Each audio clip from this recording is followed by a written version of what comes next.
Bom, olá pessoal, hoje nós estamos aqui para falar, dando sequência nos nossos assuntos aí da disciplina, na parte da definição das estratégias, de métodos e técnicas para restauração. Nós vamos começar a falar hoje da regeneração artificial, quando a gente identifica que não tem oportunidade para trabalhar somente com a regeneração natural desde o início, né? Por meio, mesmo que a gente utilize as técnicas de indução e de condução, se a gente identifica que, mesmo utilizando essas técnicas, ainda assim a gente não tem um bom potencial, né? Ou por algumas outras circunstâncias, nós teríamos que optar, então, pela regeneração artificial. Então, nós vamos começar a discutir alguns aspectos de quando a gente vai usar, né, regeneração artificial, e vamos fazer essa primeira abordagem aqui, ok?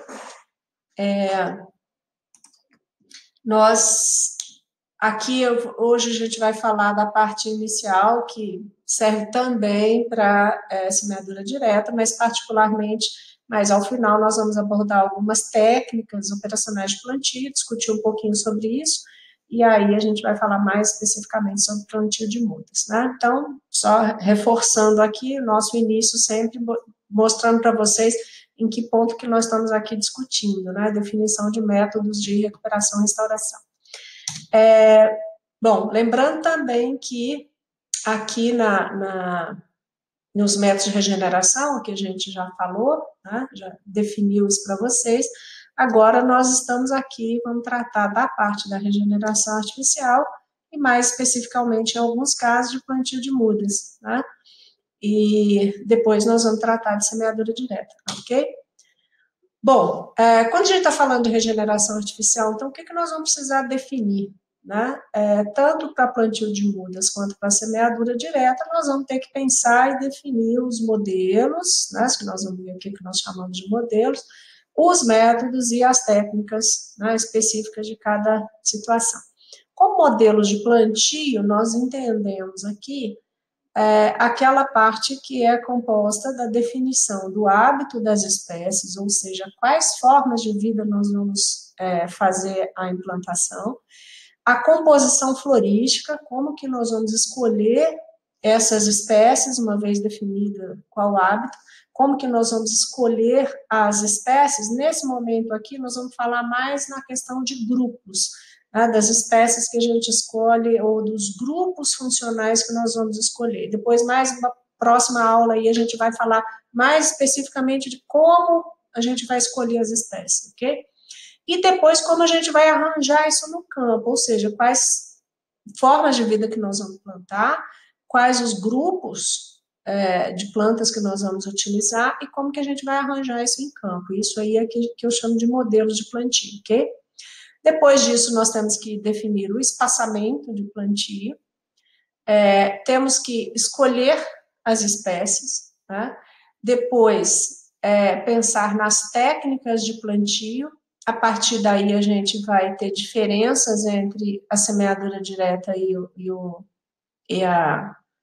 plantio de mudas, né? E depois também quais as operações de manutenção que nós vamos ter que fazer e que possivelmente a gente possa ter também diferenças quando a gente está usando técnicas de plantio diferentes, né? Por muda ou por semente. Escolha de espécies, espaçamento, gente, também pode ser influenciado se for plantio de mudas ou se for semeadura, né? Então, por isso que a gente vai tratar depois, quando for pertinente, de forma separada. Então, nós vamos discutir aqui, primeiramente, essa questão dos modelos de plantio, tá? Então, como eu disse ali, eu entendo como modelo, né, a combinação das decisões, das definições sobre o hábito das espécies, né, quais as formas de vida que nós vamos plantar, a composição florística, principalmente aqui pensando inicialmente por grupos, né, de espécies, e como que nós vamos arranjar isso no campo. E é lógico que isso aqui tem influência direta na escolha das espécies, de forma, né, bem definida, e também de espaçamento, que o espaçamento e arranjo tem uma configuração comum bastante importante. Bom, em relação ao hábito das espécies da forma de vida, nós temos toda essa gama de opções, né? Porque nós estamos falando aqui, particularmente, nós estamos no curso de engenharia florestal, a gente dá um foco grande na recuperação de ecossistemas florestais. Mas nós temos aí a recuperação de outras fisionomias. Então, por exemplo, mesmo no cerrado, que a gente tem uma grande parte do cerrado que tem né, um componente florestal, nós temos partes do cerrado que praticamente não tem a presença desse componente florestal. Nós temos dentro das fisionomias encontradas, por exemplo, no cerrado, a gente tem áreas de campo, né, nós temos campo rupestre associado às matas, enfim, nós temos outros componentes que não somente árvores nesses fisionomias.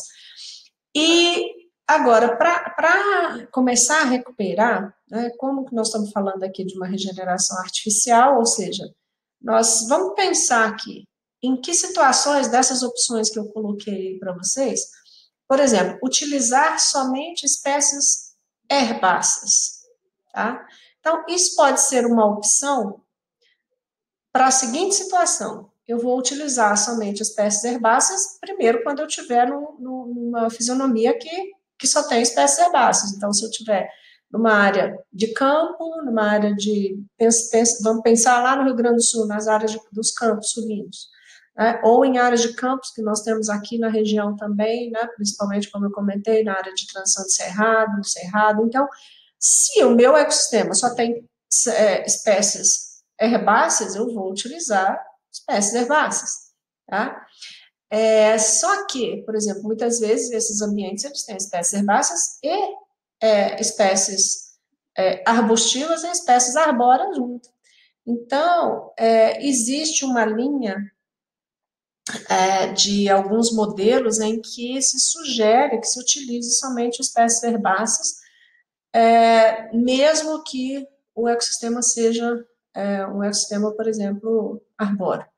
O que sugere essa linha? É que existiriam algumas espécies herbáceas que deveriam ser utilizadas na fase inicial para que essas espécies pudessem provocar mudanças no ambiente que seriam suficientes para que a regeneração natural se estabelecesse, tá?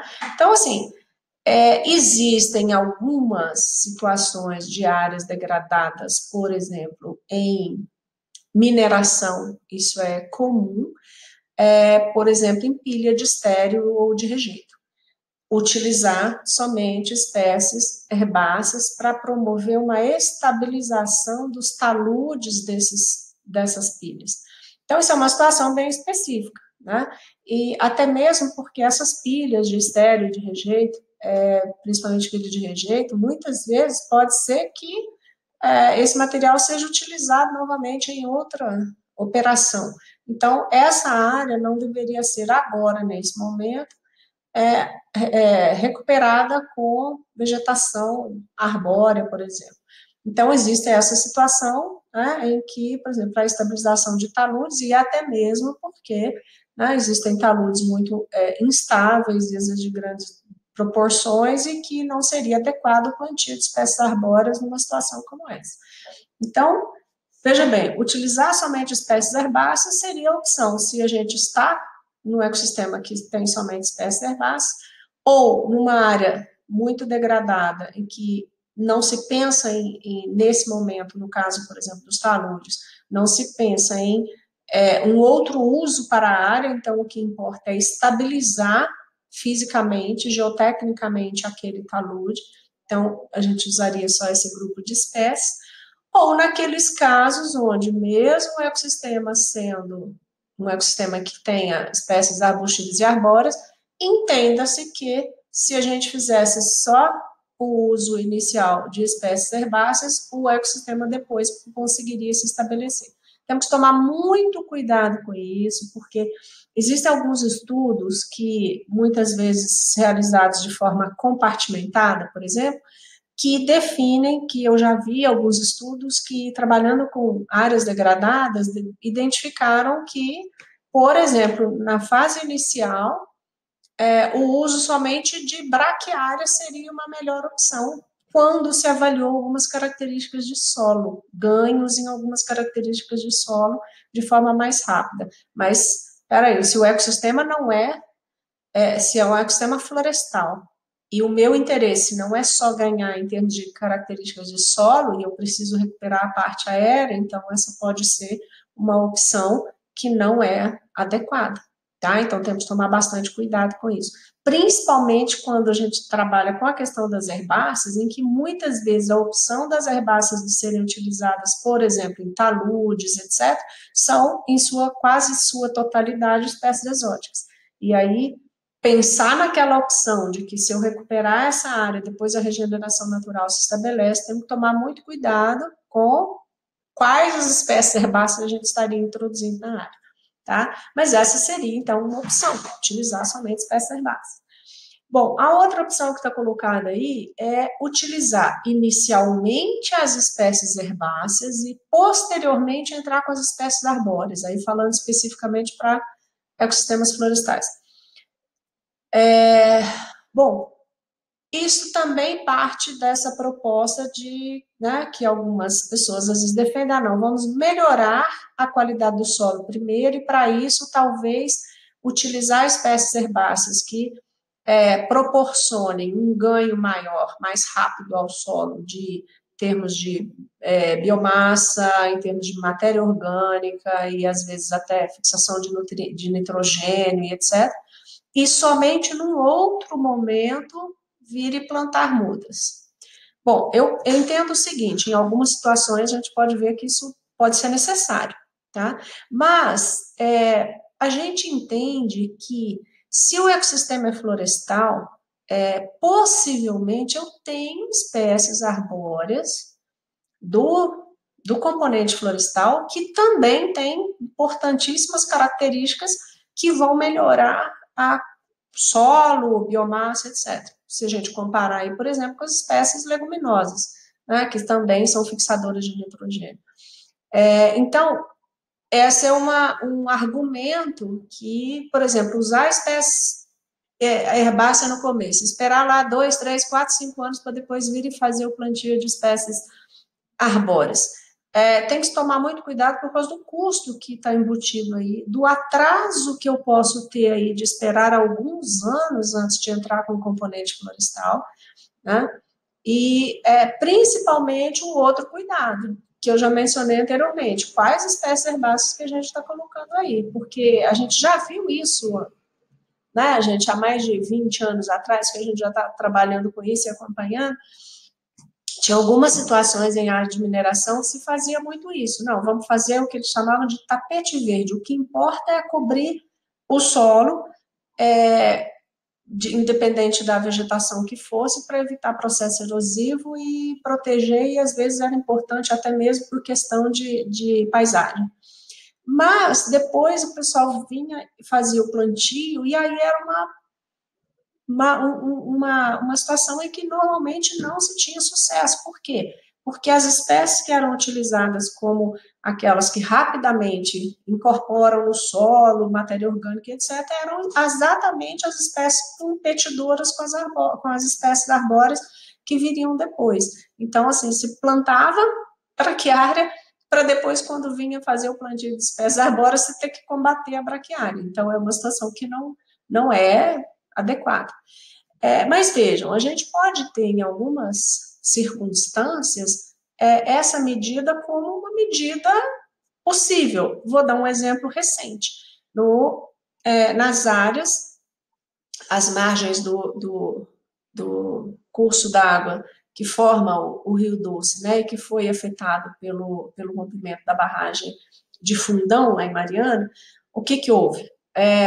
O depósito, né, de muito rejeito, às vezes com até mais de 2, 3 metros de altura, nas margens do Gualacho do Norte e dos outros formadores do Rio Doce, E o que foi feito? Bom, era uma quantidade de área grande, foi uma coisa sem, né, lógico, um acidente, não se tinha planejamento inicial, não se tinha um plano de recuperação programado para aquela situação.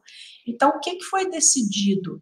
Fazer um plantio emergencial. Antes do plantio emergencial, eles fizeram retaludamentos, correções de margem dos cursos d'água, corrigiram taludes, retiraram rejeito de alguns lugares, ou reorganizaram o relevo. E aí, qual foi a estratégia? Plantio emergencial com espécies herbáceas que pudessem cobrir rapidamente o solo. Então, esse foi o que foi executado. Então, 2016 foi muito gasto com a parte de regularização, mas no final de 2016 e 2017 fizeram um plantio com um mix de sementes de leguminosas e gramíneas, e várias delas que são componentes aí do que o pessoal chama de adubação verde. Mas ali também entrou muita espécie que hoje está concorrendo com o que a gente está plantando. Mas foi um exemplo disso aqui. Então, inicialmente fez o plantio de herbácea, depois eu vou mostrar para vocês que realmente foi fundamental e foi muito importante essa cobertura emergencial. E depois, a partir de 2 anos, depois que é quando houve a possibilidade, é que começaram os plantios dos componentes arbóreos. Tá? Então, nesse mix, não era só herbácea, tinha espécie arbustiva também, tá, gente? Mas principalmente espécies herbáceas. Então, esse foi um fato em que se utilizou essa estratégia, não porque fosse uma proposta mais interessante do que as outras, pensada numa programação inicial, mas por causa do acidente, e aí, para aquela condição do acidente, essa estratégia foi a melhor, tá? Existe também o plantio das herbáceas e, às vezes, algumas arbustivas simultaneamente com arbóreas, tá? Essa estratégia vem ganhando espaço, principalmente porque hoje está se pensando o seguinte: se a gente utilizar algumas espécies herbáceas e arbustivas que possam competir com aquelas outras herbáceas que são concorrentes com as nossas, principalmente no caso de pastagem, com as braquiárias, colonião e os outros capins por aí, seria interessante utilizar outras espécies herbáceas e arbustivas, principalmente, para competir com o restabelecimento da regeneração natural que ocorre dessa pastagem, por exemplo. Esse é o caso típico de pastagem. Mas já fazer o plantio junto com as arbóreas. Então, isso aí seria o quê? Eu faço o plantio das arbóreas e na entrelinha do plantio, né, a gente usa espécies que possam crescer muito rápido e fornecer aquele sombreamento inicial enquanto as espécies arbóreas ainda estão se desenvolvendo para poder formar a copa e promover aquele fechamento superficial.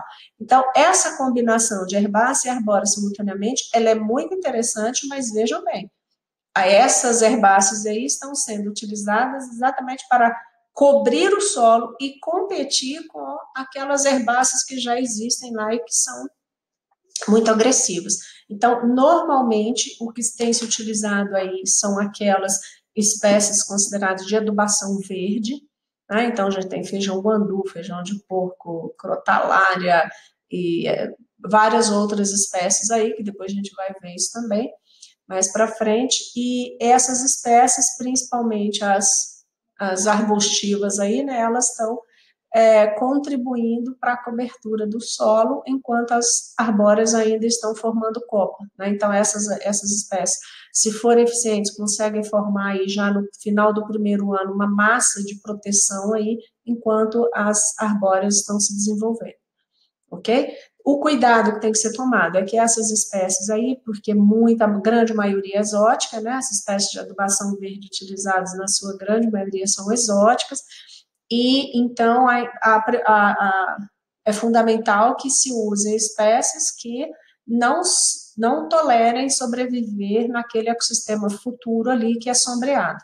Porque se a gente implantar uma espécie que sobrevive depois e que seja exótica, então a gente está causando um problema, né? Pode causar um problema. Outra composição seria somente espécies arbóreas. Essa eu diria, a mais utilizada, né? E muitas vezes ela pode estar dentro da proposta de cima, de colocar adubação verde e tudo, mas a gente também pode plantar só espécies arbóreas e trabalhar com essa questão do fechamento mais rápido com o espaçamento de plantio.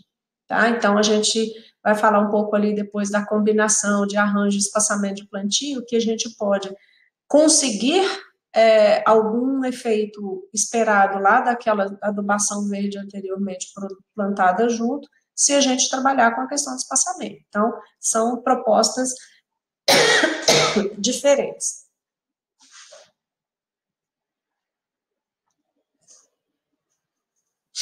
Bom, então, somente espécies arbóreas. Quando eu estou falando que a gente vai plantar somente espécies arbóreas, é o seguinte, a gente tem que pensar que, lógico, o ecossistema florestal ele não é formado só de espécies arbóreas, né? Mas o componente principal, o componente principal e que vai dar a formação da floresta são as espécies arbóreas, né?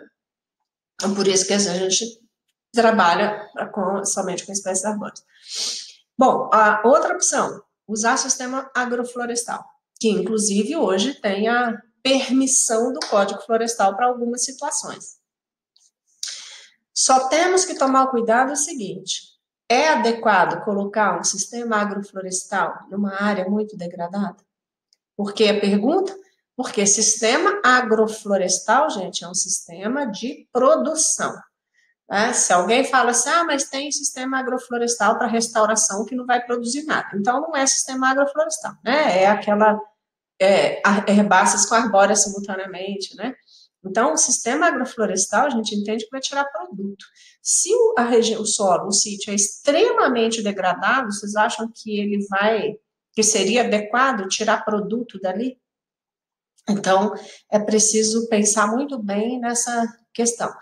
O Código Florestal hoje permite a gente, e às vezes até eles falam, está falado lá como sistema agroflorestal, mas está falando que vai plantar espécie arbórea. Então, muitas vezes o que a gente teria só espécies florestais mesmo.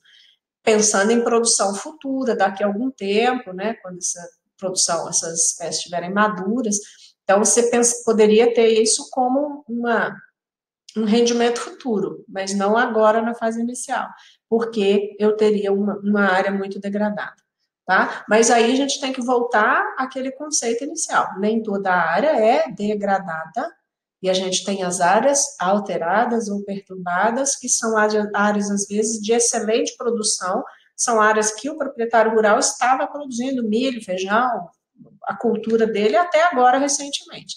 Então, se a gente tem áreas com alto potencial de produção agrícola, né, não temos problemas, né, só temos que observar a legislação, porque se a gente estiver falando isso de área de preservação permanente ou de reserva legal, nós temos as limitações lá impostas pela legislação, ok? Mas se for uma outra área que não é legalmente protegida, não teria nenhum problema. Bom, e a opção mais interessante de todas, né, seria se a gente plantasse herbácea, arbórea, arbusto, bromélia, orquídea, cipó, ou seja, tudo o que existe dentro da floresta, todas as formas de vida que a gente tem dentro do ecossistema florestal, se a gente tivesse como plantar tudo isso. Bom, o problema que nós temos é o seguinte, nós não vamos ter a condição adequada para todos esses componentes numa determinada fase inicial, tá? E então, pode ser que demore muito tempo para eu poder conseguir entrar lá, por exemplo, e colocar orquídeas e bromélias que ocupam parte bem superior do dossel. Então, eu esperaria aí mais de 20 anos para ter a formação de um dossel, para depois entrar lá e inserir esses outros componentes, por exemplo, bromélias e orquídeas. Arbustos e herbáceas, por exemplo, se eu estou falando que eu vou fazer o plantio de componentes do ecossistema maduro, pode ser que na fase inicial, como eu tenho uma área, por exemplo, pleno sol, eu não tenha condições adequadas para o desenvolvimento de espécies herbáceas e arbustivas desse subbosque. Então, por que muitas vezes, né, se pensa inicialmente no componente florestal? Porque são as árvores que vão formar um dossel e possibilitar a mudança, a formação daquele ambiente de subbosque que depois vai favorecer a chegada desses outros componentes. Agora, vejam bem, existe uma possibilidade de você fazer a introdução de todos esses componentes, mas não todos no mesmo momento. Então, você pode fazer a introdução desses componentes a partir do momento em que as alterações vão ocorrendo ali dentro do processo sessional e o ambiente passa a ser adequado para esses outros componentes. Agora, temos que pensar muito bem no tempo que isso vai demorar e no custo envolvido em você voltar, retornar a uma área várias vezes, né? Mas esse seria, assim, o ideal, né? Que a gente conseguisse estabelecer e introduzir todos os componentes. Agora, o que a gente espera, então, no final das contas, gente, é que a gente plantando aqueles componentes aí, seja só arbóreos ou com algumas herbáceas também e arbustivas, na fase inicial, o processo sessional vai dar conta de trazer todos esses outros componentes posteriormente. Então, por isso que tudo que a gente for fazer no nosso projeto, na nossa programação de seleção de espécies e tudo mais, tudo é fundamental para quê? Para que a gente inicie, consiga acelerar o processo de regeneração natural, quer dizer, os processos ecológicos retornem o mais rápido possível para eles sozinhos darem conta de trazer esses outros componentes aí para a nossa floresta, falando aqui de floresta, ok? Então, essas são as opções, né? Veja aí, nós temos 6 opções. Se vocês me perguntarem qual a mais usada, para a floresta, plantio somente de arbóreas, tá? Em segundo lugar, plantio de herbáceas arbustivas mais arbóreas simultaneamente, que vem ganhando espaço hoje, naquela perspectiva das herbáceas e arbustivas serem auxiliares na fase inicial para competir com as gramíneas invasoras, né? E esse seria basicamente o principal. O sistema agroflorestal, né, a gente sempre considerou essa possibilidade, mas assim, tinha muito pouca uso. Agora, com a questão da possibilidade que o Código Florestal nos dá, né, parece existir uma tendência, por quê? Porque eu poderia continuar utilizando aquele sistema agroflorestal. Porque existe, gente, falando de sistema agroflorestal, lembrando aqui, existiria, por exemplo, aquele sistema agroflorestal onde o componente agrícola, ele é utilizado só na fase inicial, tá? Para ajudar o proprietário a pagar os custos. Por exemplo, no primeiro, segundo ano, ele continuaria aí plantando o feijão, o milho dele ali, e depois ele iria encerrar. Então, esse é aquele sistema agroflorestal que seria só na fase inicial do processo. Mas hoje nós temos a possibilidade daquele sistema agroflorestal de produção contínua, né, nas APPs ou reserva legal, mas desde que com o uso de espécies lenhosas, perenes ou de ciclo longo, se vocês lembrarem lá da legislação, tá? Bom, depois na aula a gente pode tirar mais dúvidas, porque, né, vocês podem ficar um pouco em dúvidas aqui sobre várias características que a gente vai ter de cada uma dessa composição. Mas, assim, as possibilidades estão postas aí, ok? Bom, então, esse foi o primeiro ponto do modelo nosso, né? Definir quais as formas de vida ou hábito das espécies que irão entrar, né? Então, uma vez definido isso, a gente parte agora para definir a composição florística, certo? E na composição florística, o que a gente vai ter que decidir? Quantas espécies eu preciso plantar? Quais seriam essas espécies? Como que a gente vai escolher essas espécies? Quais os aspectos que são importantes para a gente escolher essas espécies? Quantas espécies de cada hábito, se eu estiver trabalhando lá com com herbácea, arbórea, arbustiva, etc. Eu preciso saber quantas espécies de cada uma delas e quantas espécies de cada grupo ecológico ou funcional. Pensando aí principalmente nas arbóreas, a gente vai ter aqueles grupos funcionais que distinguem o comportamento das espécies em diferentes fases da formação do processo sucessional, né, da formação de uma floresta.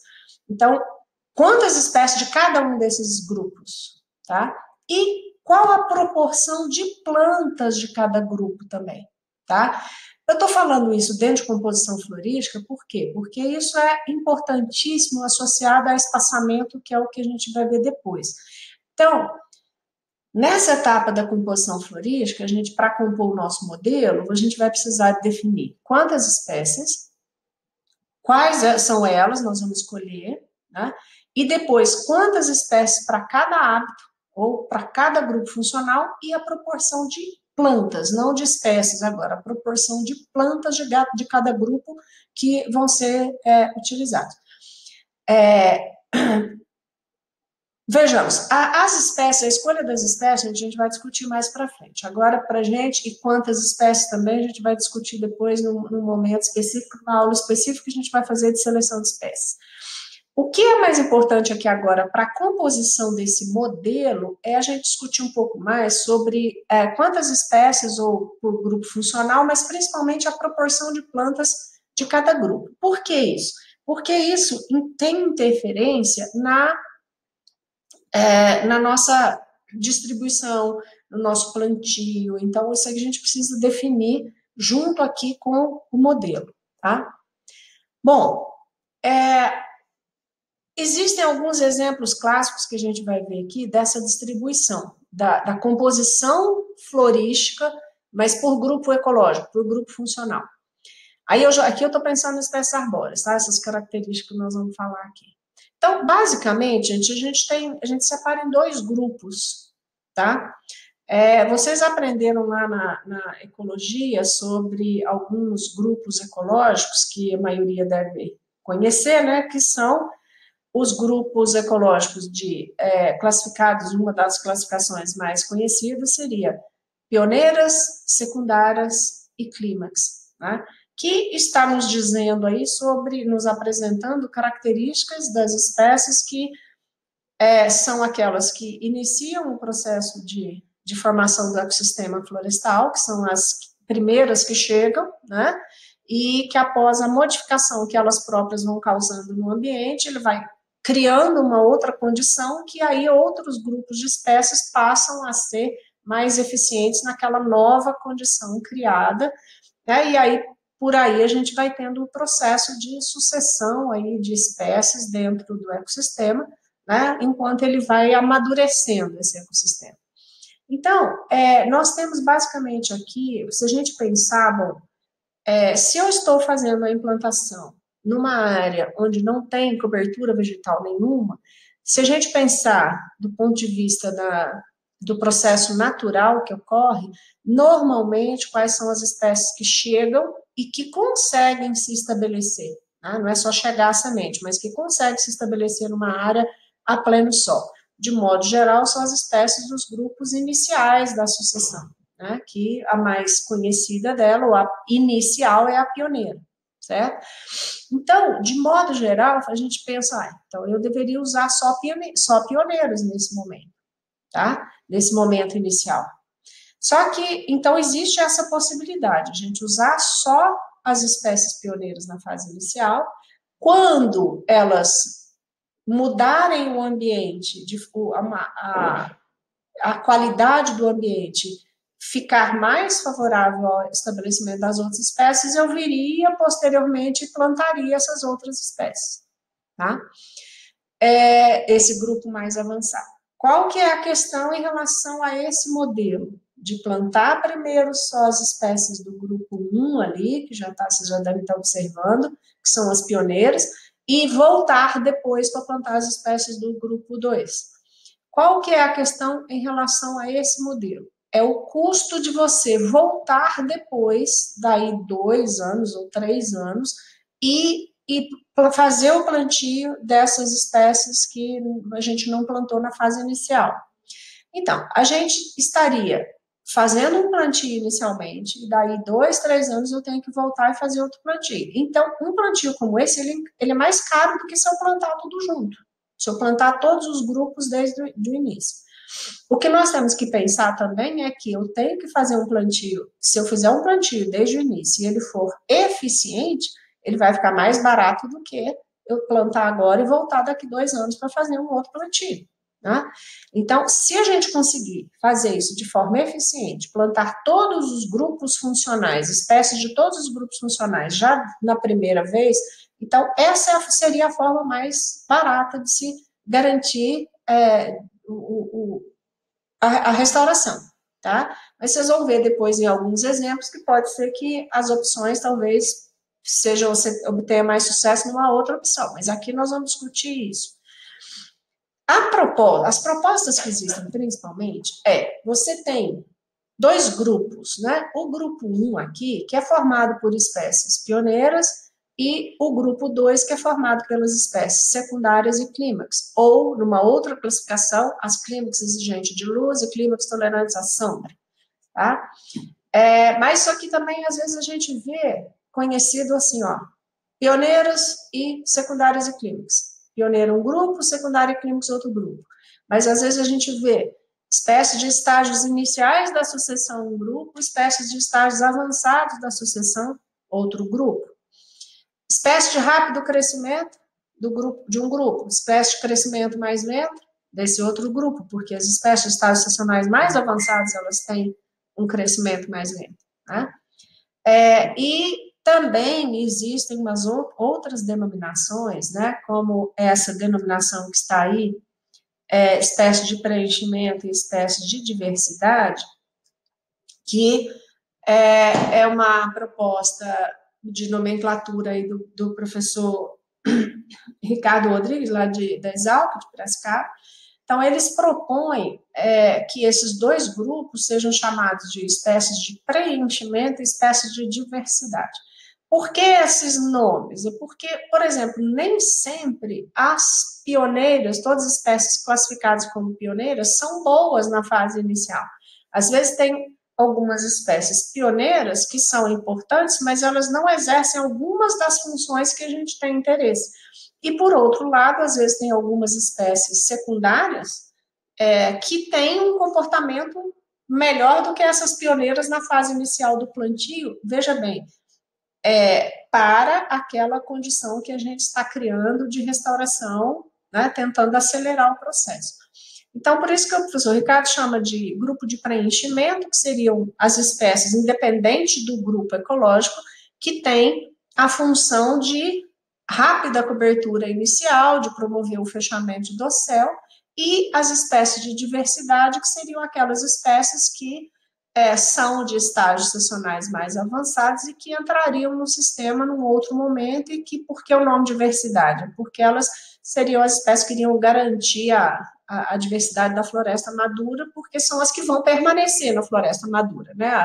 As do grupo 1 vão provavelmente sair do sistema.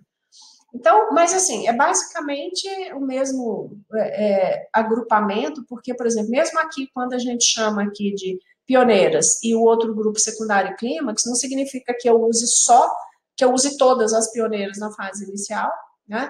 E se eu usar, por exemplo, a nomenclatura de espécie de rápido crescimento, espécie de crescimento lento, eu também corrijo essa questão daquela divisão, não, mas essa espécie aqui é secundária, eu não posso plantar nesse grupo. Não é isso, viu, gente? Porque as espécies secundárias, principalmente, são aquelas que são intermediárias, e aí, às vezes, elas apresentam algumas características importantíssimas para estarem ali no processo desde a parte da fase inicial. E aí, por isso que aqui o que é importante é a gente ver essas características e funções aqui de cada grupo, tá? Então, o que a gente espera desse grupo 1? Um rápido crescimento em altura, para ele se ver livre, pelo menos a parte aérea, de competição com as espécies invasoras. Uma copa ampla, para quê? Por que eu quero uma copa bem aberta, bem ampla? Para sombrear a área, que é o sombreamento, ele é muito importante, por quê? Porque a partir do momento, veja bem, se cresceu bem em altura e depois eu solto uma copa ampla, o que acontece? Eu vou criar uma área de sombra embaixo dessa copa, e se as copas se tocam, eu vou fechar o dossel. E quanto mais rápido eu promovo esse fechamento, melhor vai ficar a condição para acelerar a regeneração natural dos outros grupos ali embaixo. E principalmente por quê? Porque eu vou eliminar as espécies de gramíneas invasoras, principalmente porque são espécies de pleno sol. Uma vez sombreada, elas vão ficando bem, vão raleando. O banco de sementes está ali, tá? O banco de sementes continua ali. Mas uma vez que eu consiga manter essa copa sempre fechada nessa fase inicial, a gente não vai ter problema. Mas desaparecendo do sistema essas espécies invasoras, eu crio oportunidade para que as sementes que estão chegando pela regeneração natural consigam se estabelecer ali, e aí, a partir daí, elas vão contribuindo para o fechamento cada vez maior. Então, olha lá, a rápido crescimento em altura, copa ampla, que sejam atrativas à fauna para poder trazer, por meio de processo de dispersão, né, sementes de outras espécies, como a gente já discutiu lá na questão quando a gente falou de regeneração natural. Essas espécies, elas têm que ter tolerância à competição, né? Então, normalmente, como elas já são espécies que habitualmente vão colonizar locais, né, elas muitas vezes são tolerantes à competição, tá? Mas com áreas muito cobertas aí por gramíneas melhoradas, né? Mesmo assim, nessas áreas com uma grande produção de biomassa, num pasto, principalmente quando a gente tira o gado ali do local, aí muitas vezes nem algumas pioneiras nem conseguem se estabelecer e competir, tá? É importante que sejam espécies tolerantes. E elas vão promover essas melhorias no meio, sombreamento, umidade, matéria orgânica, né? E que aí vão favorecer toda a cadeia e promover o estabelecimento da regeneração natural. E quais seriam as características e funções das espécies desse grupo 2, desse grupo aí de estágios mais avançados? Normalmente elas têm crescimento mais lento, normalmente se desenvolvem em subbosque, porque são estágios mais avançados da sucessão. Normalmente são as espécies que vão formar o dossel da floresta madura, né? Por isso até lá o nome de grupo de diversidade. Elas promovem hábitats diversos, principalmente porque tem alturas distintas, frutos, né, abrigos e alimento de formas distintas. E essas espécies, elas mantêm as condições do meio para conseguir depois manter essa regeneração natural e a autossustentabilidade, né? Porque as espécies de estágios iniciais, elas têm ciclo de vida curto e normalmente morrem assim que ficam sombreadas, muitas vezes pelo alto sombreamento. Quando a gente planta numa densidade menor, elas às vezes começam a morrer porque elas mesmas ficam sombreadas e não são fisiologicamente eficientes em condição de sombra, certo? Então, independente do nome que a gente dá aos grupos, gente, o importante são as características das espécies que eu vou colocar no grupo 1 e as características das espécies que eu vou colocar no grupo 2, tá? E aí, no nosso modelo, a gente vai combinar espécies do grupo 1 com o grupo 2. Então, aqui eu coloquei essas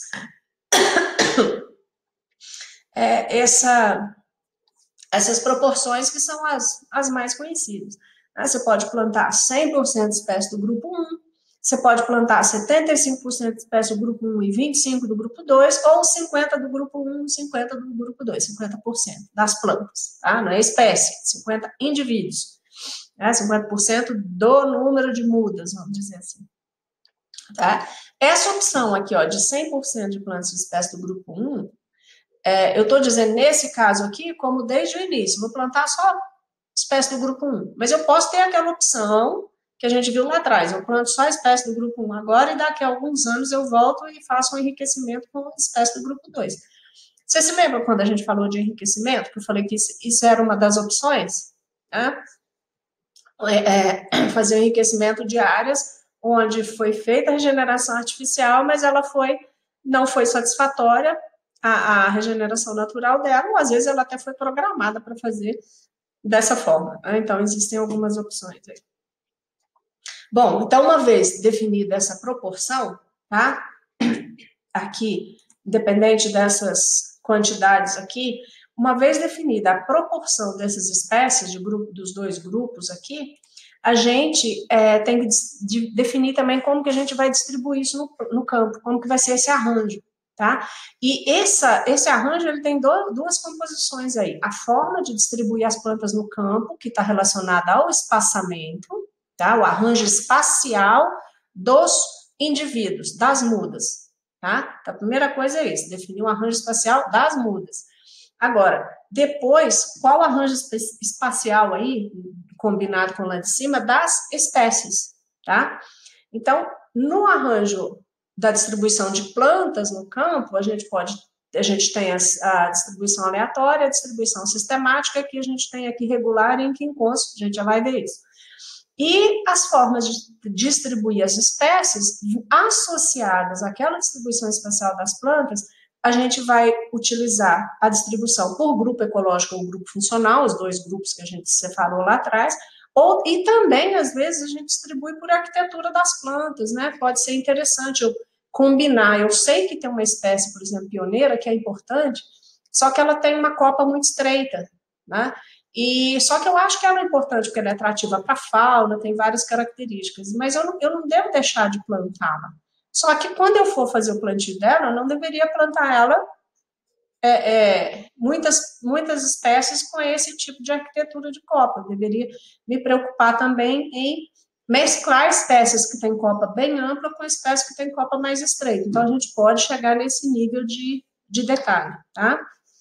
Bom, então, vamos falar primeiramente sobre a distribuição das plantas, que vai estar relacionada ao espaçamento de plantio, né?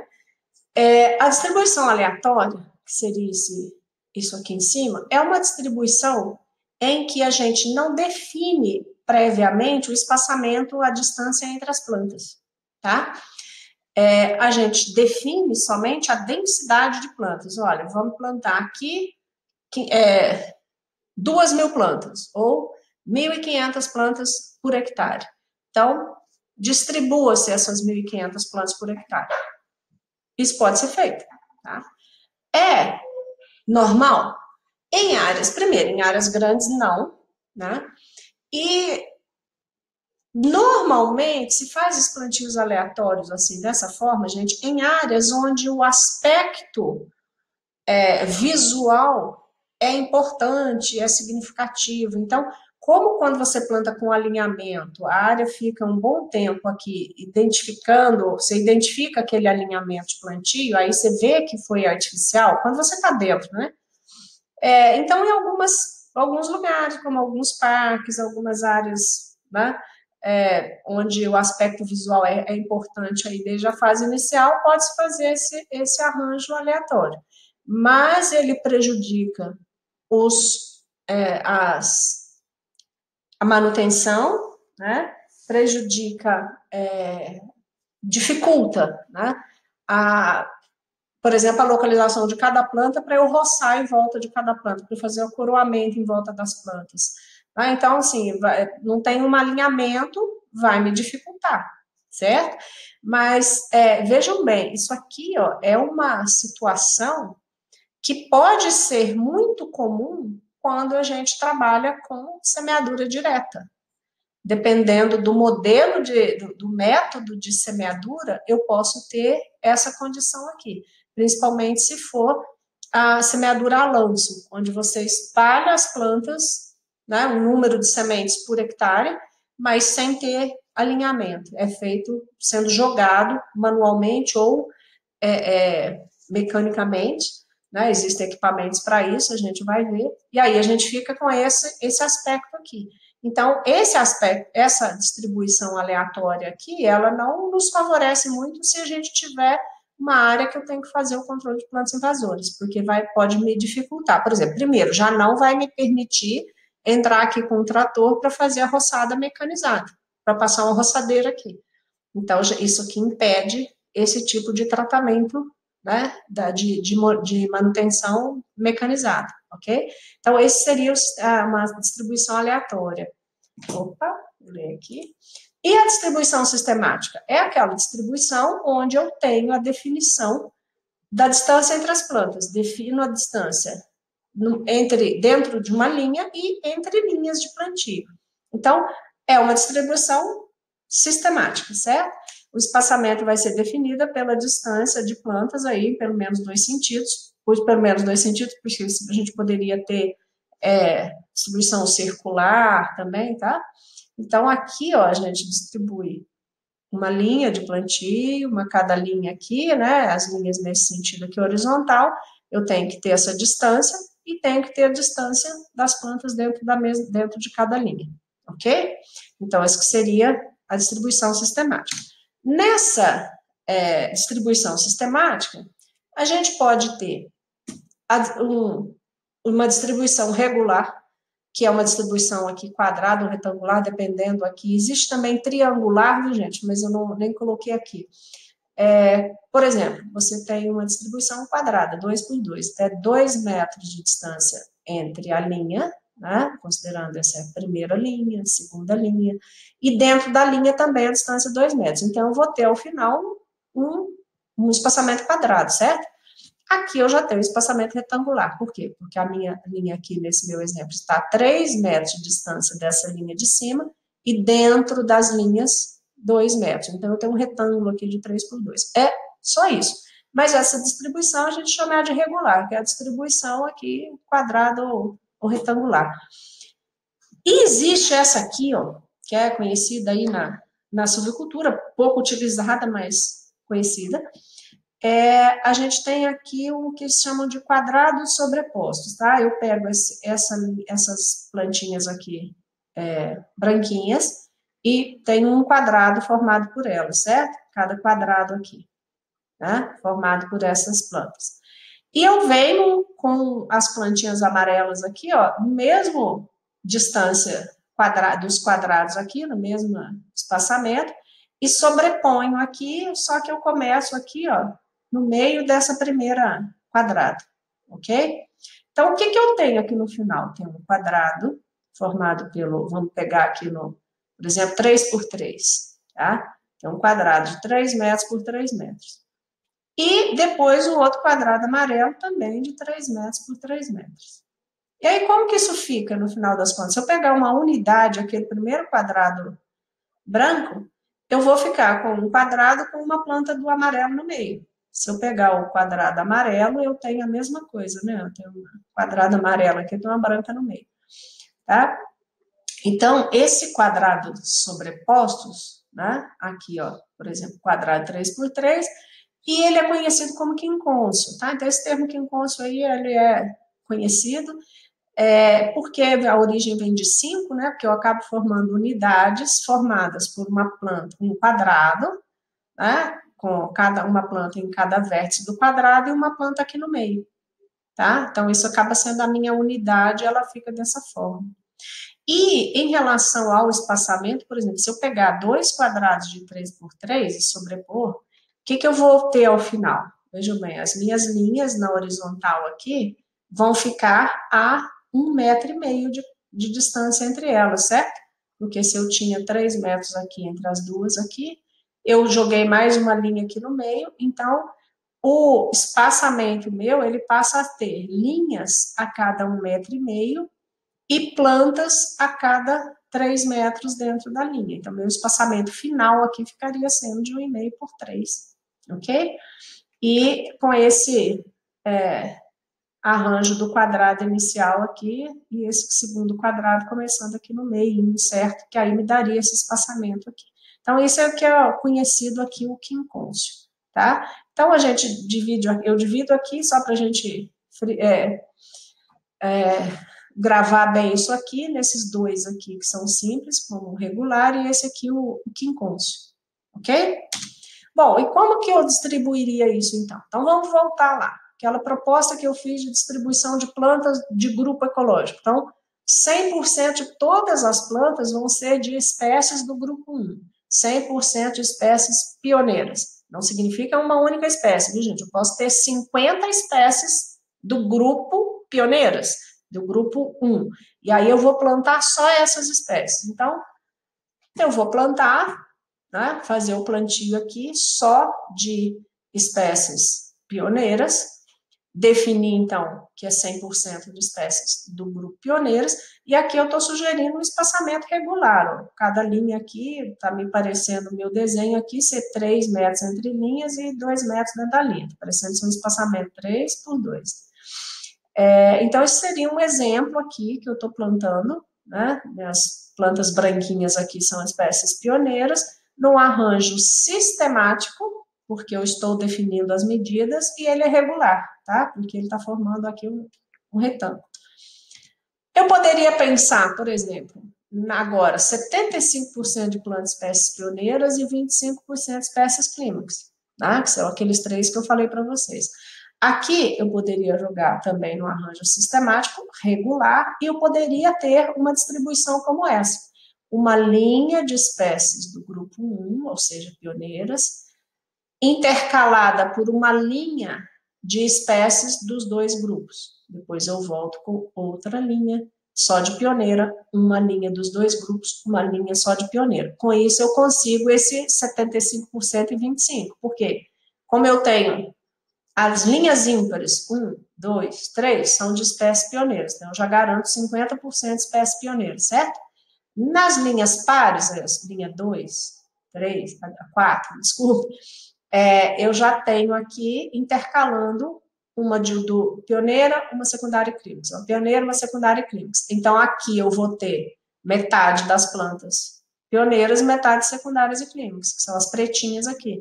Então, eu vou ter 75% de espécie pioneira e 25% de espécie clímax. Vocês podem me perguntar, Soraya, tem que ser sempre assim? Gente, vocês podem até variar, mas é porque esse aqui é uma forma que dá certinho os 25 e os 75. E fica, quando a gente vai pensar nessa distribuição, é importante pensar em como que isso vai ser operacionalizado.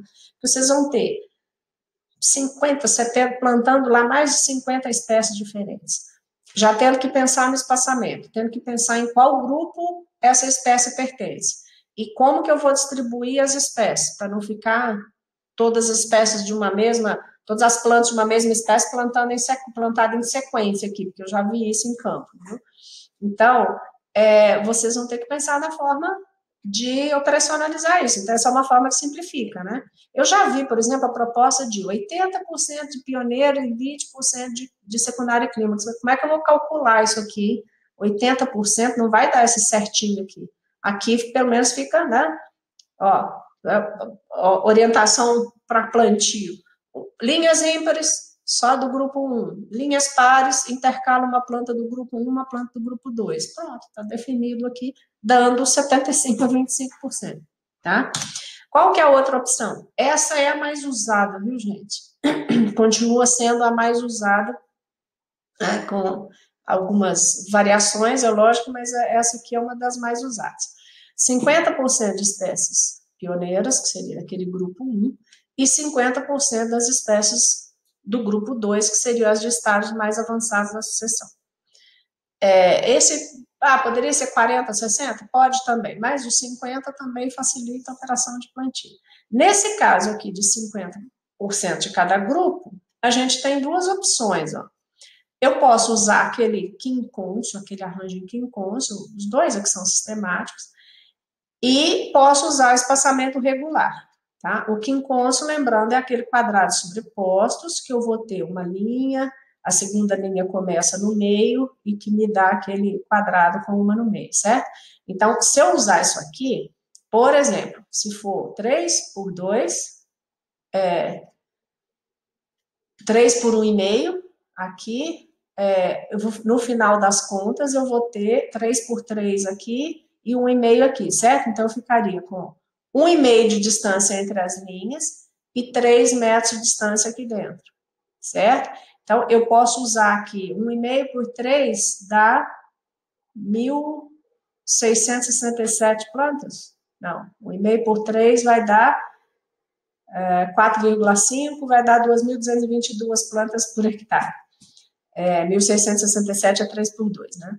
Então, eu posso ter a mesma quantidade de plantas aqui, posso usar aqui, só que espaçamento diferente. Se eu usar aqui esse quincôncio, quadrados superpostos, eu vou ter 1,5 de distância entre linhas e 3 metros dentro da planta, certo? Dentro da linha, desculpa.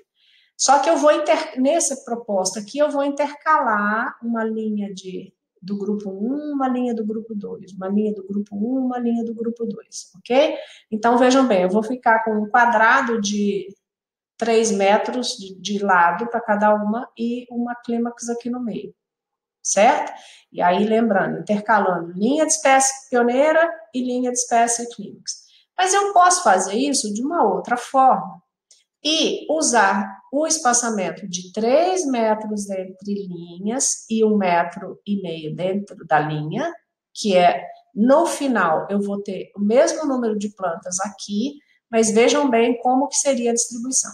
Se eu fizer 3 metros entre linhas, se eu for fazer essa mesma distribuição que eu fiz aqui, de uma linha de espécie pioneira e uma linha de espécie clímax, eu ficaria, gente, com as pioneiras a 6 metros de distância. 3 metros aqui, 3 metros aqui. Eu ficaria com uma linha de pioneira a cada 6 metros de distância e uma linha de clímax aqui no meio. Então, eu ficaria com uma distância muito grande entre as pioneiras e as pioneiras não iam conseguir fechar dossel rápido para cobrir essas plantas e melhorar a condição de sobrevivência e crescimento delas. Então, o que eu faço? Eu posso plantar o mesmo número de indivíduos aqui, só que eu intercalo as plantas dos grupos em todas as linhas. Então, eu pego uma linha de pioneira, clímax, pioneira, clímax, pioneira, clímax, e a próxima linha do mesmo jeito, tá? Só que eu intercalo aqui, ó, o arranjo, começando aqui, clímax no meio aqui, para eu ter uma distribuição mais regular aqui dentro, tá? Uma distribuição espacial melhor das pioneiras e clímax aqui dentro. Então, vejam bem, aqui eu vou colocar espécies pioneiras e clímax em todas as linhas, intercalando em todas as linhas, e aqui eu vou intercalar uma linha de espécie pioneira com uma linha de espécie clímax. O espaçamento é diferente, por quê? Porque eu tenho a distância entre as linhas é diferente, mas no final a densidade de plantio é a mesma, tá? Porque eu tenho a distância modificada aqui dentro em relação a essa. Ou seja, isso aqui é 1,5 por 3 e essa é 3 por 1,5. Considerando que o primeiro número do espaçamento significa distância entre linhas. Então, qual é a diferença disso aqui, gente? Prática. Nesse aqui, vocês viram que eu fiquei com as linhas a 3 metros de distância, então eu posso mecanizar na fase inicial aqui, ó. Eu posso entrar com o trator e roçar, tá? Eu posso entrar com o trator e roçar aqui na entrelinha, porque eu tenho 3 metros entre linhas. Na fase inicial, né? Porque depois eu quero que rapidinho, né? Segundo, terceiro ano, eu não quero estar fazendo isso aí mais não, porque eu tenho que ter bastante copa aqui para fechar. Só que nesse aqui não vai dar, né? Porque eu não tenho como passar com o trator aqui com 1,5 metro de distância entre as linhas de plantio. Então, são essas diferenças básicas entre essas duas propostas aqui, tá?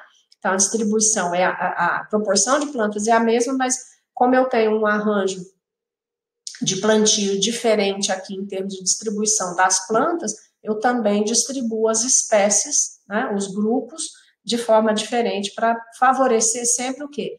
Rápido recobrimento do solo, para a gente não precisar mais de fazer a manutenção e favorecer o crescimento das secundárias e clímax e, principalmente, favorecer a regeneração natural, ok? Bom, nós teremos, né, vamos continuar o assunto em outros vídeos, né, ok? Já começamos o próximo assunto no próximo vídeo.